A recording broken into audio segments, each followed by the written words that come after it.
All right, let's have a look at Peter Sagan and Specialized. Let's click through here. We have, this is May, this is from 2020, 2027. This is 2017. This photo was taken in January 2017. I remember riding with Sagan, and he was on this bike.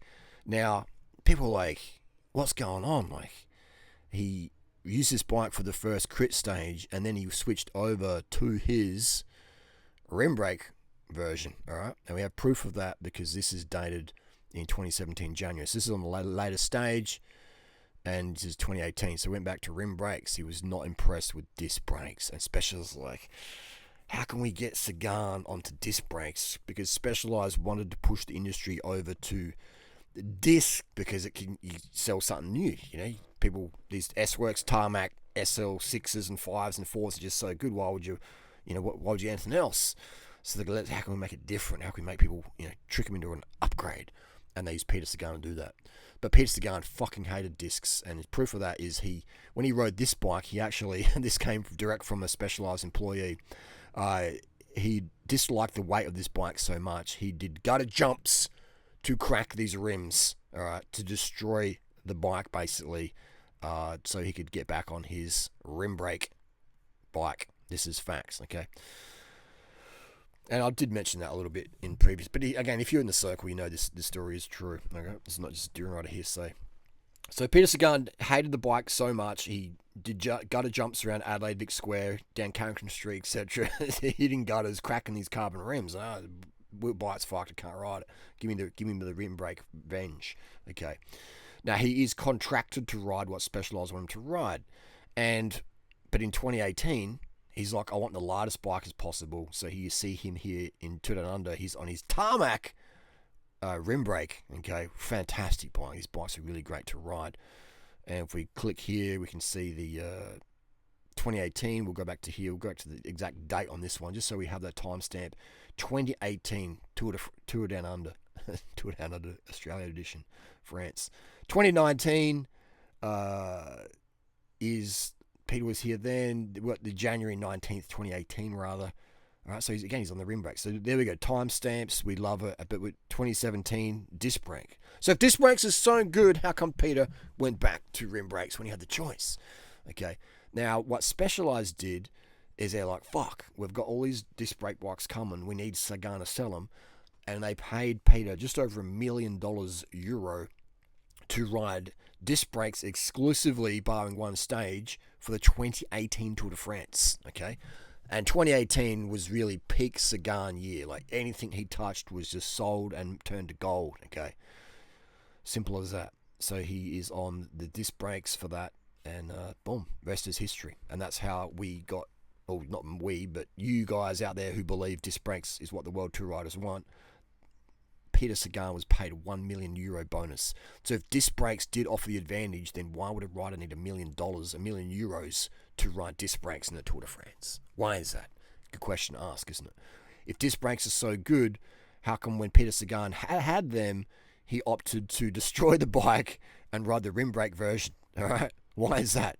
Why did even in the following years he come back to an old tech bike? Why is that? Because weight matters in pro cycling. These riders do such crazy dieting and certain corticosteroid drugs to cut weight. They don't want extra weight on their bike. So if they have the choice, they go for rim brakes. Okay, but now in 2024, what riders really have a choice? Zero, dude. The riders have less freedom than ever before, and they just got to shut up and put up, and that's how sponsorship works. I get it. But then you've got guys like me who can say whatever, because we are our own rule makers when it comes to voicing what needs to be voiced in terms of cycling longevity and enjoyment. And there you go, facts. So the new Specialized product, new Trek, Cannondale, Pinarello, blah blah blah blah. Just name any big brand out there. They're great. The latest product, the latest giant TCRs are all garbage, absolute garbage in terms of maintenance, in terms of building them, traveling with them, getting spare parts for them in the future, getting the dialed-in bike fit. The latest bikes are absolutely an engineering design fail, a safety fail. The frames are lighter than ever before, yet the top tier bikes are heavier than ever before. What does that mean? It means you get less performance on a more fragile frame and fork, so even light crashes can destroy your bike. Okay? Light crashes that otherwise wouldn't damage or destroy a frame in 2016, 2018, to even 2020, now destroy, they crack. They crash so easy now. Bike brands love this because there's less warranties, more insurance claims, win-win for them. But what it's doing is, in my opinion, in my observation, in my experience, these newfangled modern bikes are destroying the joy for cycling. What's better as a cyclist than doing work on your own bike and learning how to do that? And it's quite actually very, very simple on a rim brake bike with just traditional. I won't say traditional. I would say when you have a bike with optimized ergonomics, you're using a one-piece stem with a one-piece bar. All right, so you got two pieces on the front end there. You got a round seat post or just an easy adjust seat post. That's optimized ergonomics, optimized road bike experience. Okay, so you have optimized bikes for your enjoyment, for longevity, for weight, for performance, for aerodynamics, and you have modern bikes, which are basically marketing bikes. Last night, I was riding my S-Works SL8 Tarmac in quite heavy crosswinds. Adelaide gets very windy. And I was just thinking, man, because I ride a lot of bikes, I ride a different bike every single day, and I have over 60 high-end bikes. And I get on the tarmac, I'm like, man, this is really unstable in the crosswinds. You can feel the disc brakes. And I tried to ride no hands. Like, oh, this is a bit of sketchy, And I was just thinking, the average noob out there is not going to enjoy this experience. And then, good luck cleaning out the headset. Got some grit in there and stuff. Oh, but it's ceramic. Get a ceramic headset in there. Put a ceramic headset in your 20,000 Australian dollar bike, and you'll be right to go. Why would you have to do that?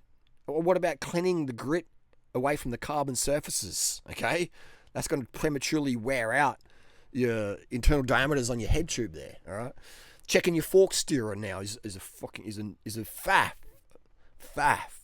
So these new bikes take away from the experience of cycling, and they're killing cycling. They're literally killing cycling. The maintenance, the bike fit, the price, the fragility of it.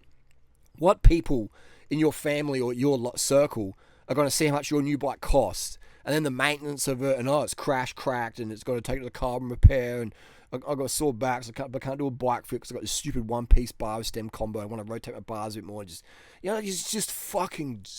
Who's going to be inspired to do that, man? All right. So many riders I know are going back to rim brake, and it's cost them $10,000 or $20,000 to buy a disc brake bike and realize this. Yes, you're right, Harley, all along. Going back to rim. Okay.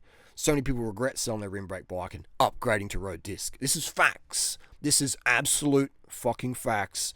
And this is why I speak about it, and I will continue to speak about it for the noobs out there, or the people out there who are a bit more prone to buying with emotions versus logic. And we all do that at some point, don't we?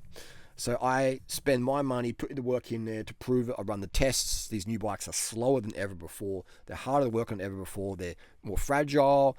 They're not as the front ends are too stiff because you've got that through axle stuff on a mountain bike. You've got mountain bike axles on a road bike, and the handling is crap because the front fork is so stiff but so lightweight. It just feels like it doesn't have that same souplesse, suppleness that you have on a traditional, I should say, optimized road bike experience. The disc brake forks don't track as good because that axle is just too rigid. So you don't get that sort of what would you call it? Micro suspension. You don't get that optimized traction control through the corners because your bike, the axle is just so stiff now, okay? And when you're at the saddle sprinting, your rotors are still rubbing. Okay, so it's just absolute fucking stupidity. I was sprinting. I was doing 1,200 watt sprints on my tarmac yesterday. Ting, ting, ting, ting, ting. Rotors rubbing. I thought, okay, I'm doing too much power. Got out the saddle. I was doing 400 watts, still rubbing. I'm just thinking, fuck this for a joke, But anyway, that's the cool thing about me. I can spend my own money. Yes, I am sponsored, but I'd still spend my own money to make honest bike reviews because, hey, someone's got to do it. Anyway, that's the recap. Thanks for watching. Rim for racers, disc for dentists.